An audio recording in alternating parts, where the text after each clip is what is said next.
Hey Met fans, Brian here. This is the Mets Mayhem Recap Show. The Mets and Pirates played Game 3 of the three-game series at Citi Field in a monsoon. Okay, maybe it wasn't that bad, but the weather sure was ugly at the beginning of the game, especially in the bottom of the second inning. The rain helped wash away any hopes the Mets had at sweeping the Pittsburgh Pirates. The Pirates win this game 4-0. The Mets offense was asleep most of the game on the bench, as Carlos Mendoza went off a unique lineup, to say the least, in this game.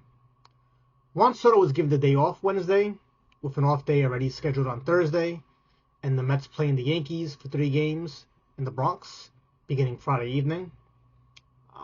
With the off day, I didn't feel it was necessary to give Soto a day off, but I was fine with it. What I was not fine with is not only sitting one of your best hitters, despite Juan Soto not hitting to his potential yet this season, but also putting out the lineup they did yesterday. With Juan Soto sitting, Francisco Alvarez, Jeff McNeil, and Brett Baty should not all have sat.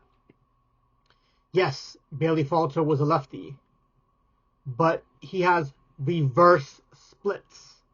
Lefties actually hit better against him than righties do.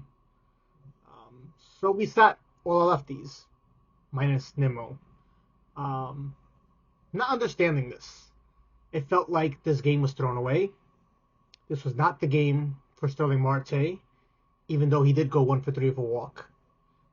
This was not the game to sit Brett Baty, even though he hasn't really been given the chance to hit against lefties. He is on fire right now. This is not the lefty that dominates lefty hitters. It's quite the opposite. This should be the game that Brett Baty was left in there. This was not the game to sit Jeff McNeil, who hits lefties pretty much just as well as he does righties.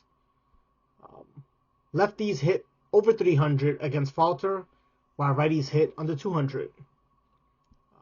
2 of those 3 batters, aside from Soto, should have been in this lineup yesterday.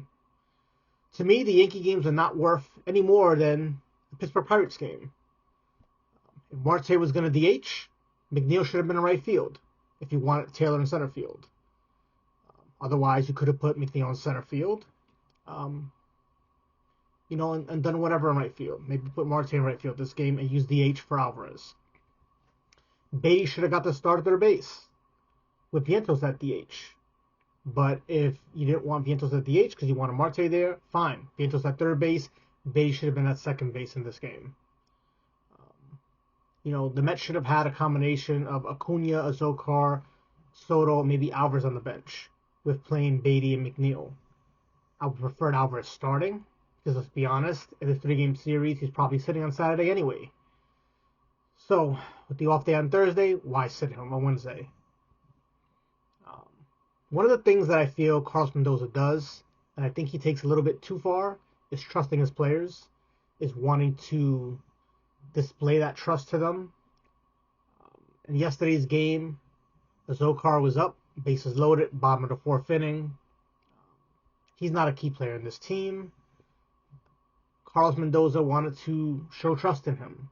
He left him in there, especially after Falter was removed and a right-handed reliever was brought on. Chase Shugart was brought on. At that point, you could have pinch hit Soto. Fine. You don't want Soto to play yesterday. I get it.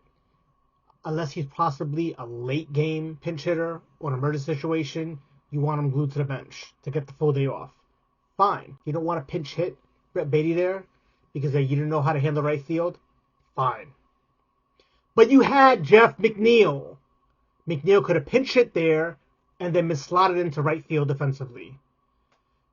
You ended up using him later in the game anyway.